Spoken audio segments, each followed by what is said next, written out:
ભાજપના પ્રદેશ પ્રમુખ ગીર સોમનાથના પ્રવાસે પહોંચ્યા છે। જગદીશ વિશ્વકર્માની આદરી વાવડી ગામે જાહેર સભા યોજાઈ, જેમાં ભાજપના પ્રદેશ પ્રમુખના સોમનાથના ધારાસભ્ય પર પ્રહાર। ધારાસભ્ય વિધાનસભામાં ચૂપકીદી સેવીને બેસી રહે છે। સાથે જ એવું પણ કહ્યું કે ધારાસભ્ય વિસ્તારના પ્રશ્નો માટે રજૂઆત પણ નથી કરી। રોડ રસ્તા જિલ્લા પ્રમુખ અને સંસદની રજૂઆતથી તેઓ રોડ રસ્તા જે છે એ જિલ્લા પ્રમુખ છે અને સંસદની રજૂઆતથી જ બનતા હોય છે, પરંતુ કોઈ જ રજૂઆત નથી કરવામાં આવી। તમારા ધારાસભ્ય તમારા દરવાજે કદાચ આવે, કોંગ્રેસના મિત્રો તમારા ત્યાં આવે, તો એક વખત પૂછજો કે તમે વિધાનસભાની અંદર ક્યારે આ ગીર સોમનાથની પ્રજા માટે પ્રશ્ન પૂછ્યો?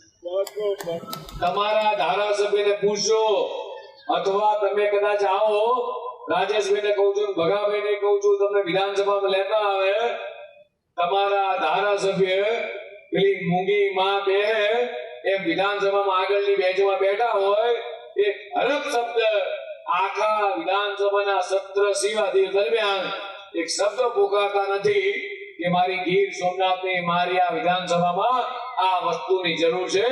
આ પ્રશ્ન ઉઠાવતા હોય તો આપણા સાંસદના ધારાસભ્યો અને આ જિલ્લાના પ્રમુખ પત્ર લખે માન્ય મુખ્યમંત્રીશ્રીને કે મારા ગીર સોમનાથના ગામડાઓમાં પ્રશ્ન છે, એની દેખરેખ રાખવાનું કામ। રોડ જેટલા પણ મંજૂર થાય છે, આ રોડ તમારા ધારાસભ્ય ક્યારેય માંગતા નથી। અમારા જિલ્લા પ્રમુખ હોય કે સાંસદ સભ્ય હોય કે ધારાસભ્ય હોય, આ વિસ્તારની ચિંતા કરે છે।